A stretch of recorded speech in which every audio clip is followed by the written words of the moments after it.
Unang pasyente nga kumpirmadong adunay COVID-19 sa Mindanao nagpabiling kritikal ang kondisyon samtang pipila ka mga health personnel or medical personnel sa NMMC giabisuhang mag-home quarantine. Ani ang report.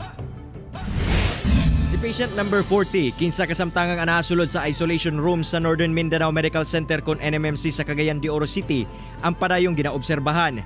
Gibutyag ni Dr. Jose Chan, Medical Center Chief sa NMMC, nga napakaron sa kritikal nga kondisyon tungod sa iyahang balatian. Gitutukan sa mga doktor ang panglawas sa mga pasyente aron maayo kini sa COVID-19.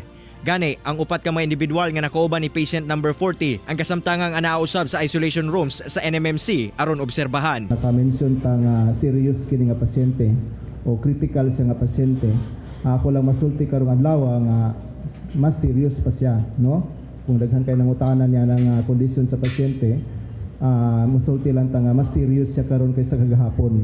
Samtang gikumpirma usab sa hospital nga pipila sa mga medical personnel nga nag-asikaso sa pasyente ang nakasinati na og mga simptomas, hinungdan nga gitambagan kini nga mag-home quarantine. Giandam na usab sa maong hospital ang dugang rooms sa posibleng pagkulang sa mga isolation rooms ug galing managhan ang PUIs. If there will be person that will be standing, it will be our health workers. We have to protect them. We have to support them. We should not be throwing words, unkind words to them.